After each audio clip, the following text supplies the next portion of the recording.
Marriage bodies are very common in China. What?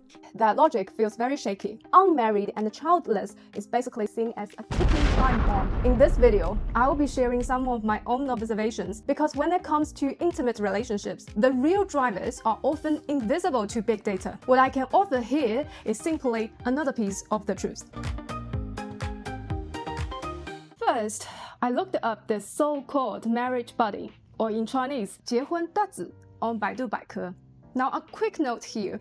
百度百科 is basically like if Google had its own version of Wikipedia. The difference is anyone can edit Wikipedia, but 百度百科 requires much stricter official review before things go online.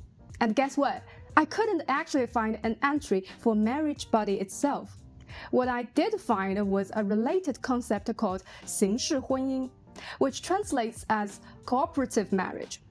According to 百度百科, this specifically refers to marriages between gay men and lesbians.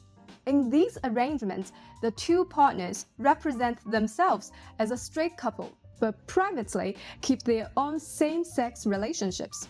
Emotionally and physically, they remain independent. The marriage is more like a social cover to ease family pressure. In today's China, the situation for LGBTQ people has improved compared to the past. For example, it used to be pathologized much more heavily. Among younger generations, prejudice is fading somewhat, but still, this community remains marginalized. Official educational policies mention gender equality, but they never explicitly mention homosexuality, which means protections often don't extend to LGBTQ groups. In my own circle, I personally know 5 gay friends in China, including 2 couples. And here's the thing, neither of these couples has a so-called marriage body. What they told me is this: society is not as accepting as in many Western countries. They often still have to hide their identity in order to feel safe at work, or even just within their families. Under this social pressure, cooperative marriage makes sense, and explains why it can be relatively common within the LGBTQ community. It's a way to survive, to avoid the stigma, and to maintain access to the same social resources that straight couples take for granted. Then comes to the tricky part. In that BBC interview, the Chinese woman spoke as this marriage body thing is common across the whole of Chinese society. But that's where my personal experience clashes with her statement. Because honestly, I've barely ever heard of anyone around me doing a so-called cooperative marriage. Take my grandpa, for example. Before he passed away, he often told me with pride that he and my grandma had married for love. Now, in older China, there really were arranged marriages. Sometimes the bride and groom wouldn't even meet until the wedding night. But my grandpa was different. He was probably the only person in my close family who ever tried to pressure me into marriage. And even then, it was just a few times. His favorite trick, I'm pretty sure it's a popular one, was quoting the old line from 孟子, also known as Mencius, 不孝有三, 无后为大, of the 3 forms of unfilial conduct. Not having descendants is the worst. Of course, once I explained to him the full meaning of that text and how modern society has twisted it into something it was never meant to be, he quickly dropped the moral blackmail. From then on, he actually encouraged me to pursue happiness on my own terms, whatever form that might take. For his generation, that was a real bit of enlightenment. After all, many of his peers still carry the heavy patriarchal ideas, especially the preference for sons. As for my parents, my mom often tells me my dad was her first love. Their marriage may not look like the fairy tale version of love I dream of, but it was still love-based. Among their generation, I only know of 1 couple in my extended family whose marriage leaned more towards mutual advantage. One was the son of a former mayor, the other from a powerful revolutionary family background, often called red families in China. But even they actually lived together as husband and wife, it still wasn't a marriage on paper sort of thing. Everyone else in my family seems to have married for love. Two of my uncles even shared their own romantic falling in love stories with me in private. Then we moved to my generation, the post-80s. None of my cousins or classmates chose a cooperative marriage. And if you look at the 90s or 2000s kids, they're even more free-spirited. Many of them quit their jobs the moment they feel unhappy, or just lie flat back at home. Do you really think that generation, the ones who'd rather nap than hustle, would suddenly force themselves into a miserable sham marriage just to please society or their family? And it turns out I'm not just talking to myself here. Yep. Down in the comments section, quite a few Chinese viewers were basically saying this isn't common at all. It's been exaggerated. She's heard of the idea, but barely seen anyone do it in real life. Because most young people still want genuine love and marriage. That got more than 200 thumbs up, which tells you the audience wasn't buying the common claim either. Then the BBC interviewee also mentioned that on Xiaohongshu, read a note, which is kind of like China's Instagram meets Pinterest. There are a lot of people posting about looking for marriage buddies. So out of curiosity, I searched. And yes, I did find some posts. The engagement on those posts wasn't high. Most of them got anywhere between a few dozen to a few hundred likes. Let's test this topic's popularity on Xiaohongshu in another way, by looking at view counts.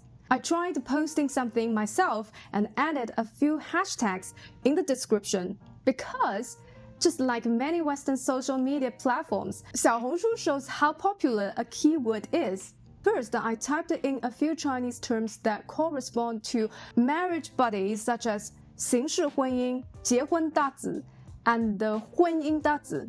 Here you can see the relevant topics I highlighted, and you might think, Whoa! That's already a few hundred K views. Alright, fair point. But let's compare it with some other keywords. Next, I searched 催婚, which means urging marriage. This one shows much higher numbers, and there are way more related topics branching out. Finally, let's try something that everyone knows, a keyword that's caused a global cultural phenomenon, Black Myth Wukong, or 黑神话, 黑悟空. Now take a look at this table. As you can see, marriage buddy does have some visibility on Xiaohongshu. It's not non-existent. But when compared to something as widely discussed as urging marriage or to a true viral phenomenon like Black Myth Wukong, the gap is huge. So yes, it exists, but calling it common might be a bit of a stretch. And by the way, you guys know Xiaohongshu, like YouTube, Instagram, or TikTok, runs on algorithm. These algorithms push topics they believe users will like, or what's trending. If a marriage buddy post really had momentum, the platform itself would have every reason to boost it, because that drives engagement and stickiness. I personally never searched for this term before, so the algorithm rarely showed me such content. Now since I proactively searched marriage buddy, so the algorithm spanned me for a bit. Then it saw I wasn't biting, low engagement, quick skips, and the quiet stopped. In other words, a lot can just be a post-search bubble, not real popularity. Another possibility, as many of you already know, is that in China, social media content is regulated. If this topic was actively downplayed or even deleted by moderators, that in itself suggests it's not a phenomenon being encouraged. When I do see on Xiaohongshu, though, it's overwhelmingly positive content about love and marriage. Either don't settle if you haven't found the right person, stay single and happy, or endless posts showing off sweet relationships, couples posting romantic daily moments. There is even a slang phrase in Chinese, 撒狗粮, literally sprinkling dog food, which means public displays of affection so sweet that single people like me are left munching on their jealousy. Honestly, I don't mind. I quite enjoy snacking on it. In this interview, they only showed one piece of sourced data. China's birth rate has fallen in recent years from 1989 to 2023. In recent years, China's marriage rate has been falling, while the divorce rate has been climbing. Then she linked these numbers with the social and family pressure still faced by young people, especially the post-90s only child generation, and used that to explain why some of them choose a marriage body. To me, that logic feels very shaky. Normally, these three data points suggest that young people are questioning marriage itself, which more reasonably leads to delaying marriage, avoiding it, or staying single. But the interviewee jumped straight to, so they choose a marriage body. That's a classic case of using a big social trend to explain a very niche phenomenon. It's like saying, fewer and fewer people are eating cake, so clearly everyone must be buying fake cake to keep in the fridge just to show their parents they still love cake. Come on, if people stop eating cake, it's probably because they don't want cake. Okay, after looking at that interview, let me share what I see as the real challenges young people in China face when it comes to marriage. First, the pressure from family and society is real. Parents urging their kids to get married hasn't disappeared. But compared to the past, its actual influence is fading. Many young people now recognize that urging marriage is less about their own happiness and more about calming their parents' anxiety about having an unmarried child.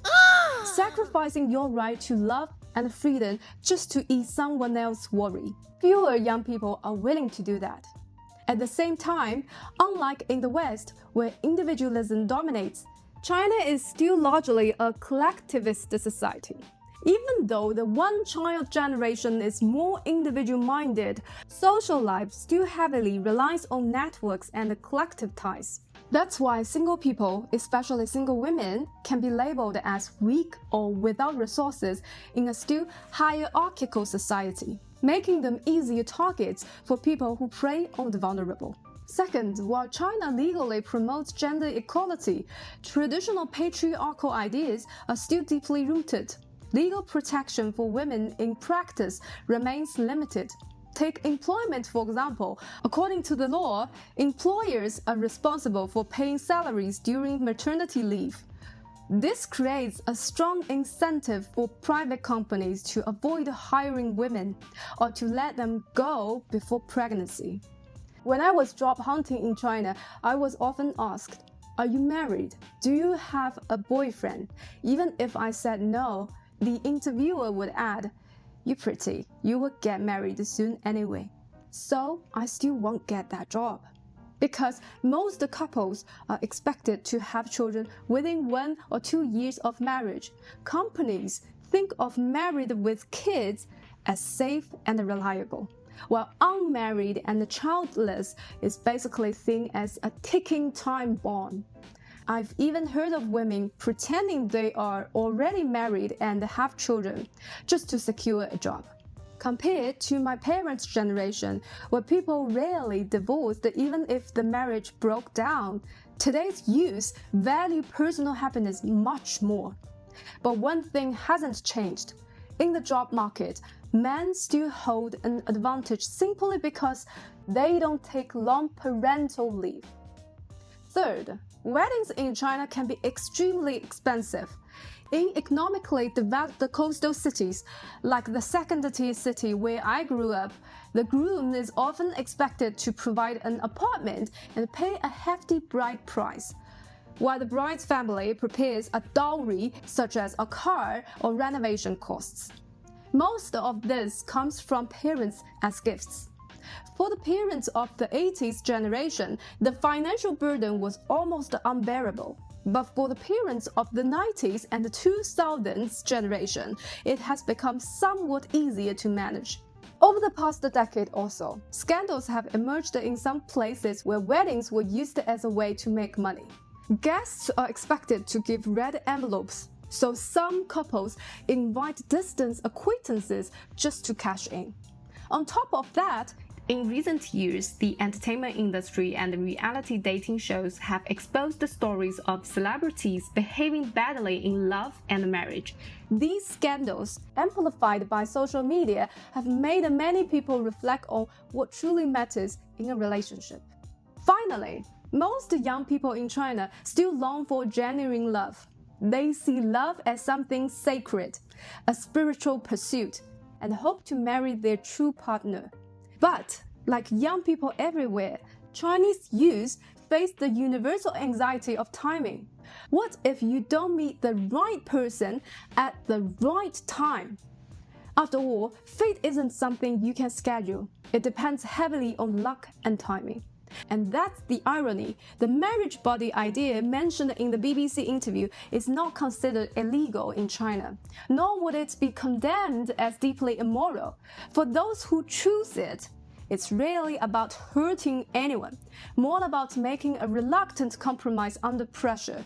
Not an ideal choice, but a last resort.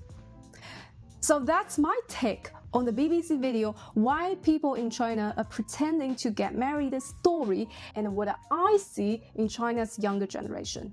But I'd love to hear from you. What do you think? Do you see similar pressures or strange solutions in your own culture?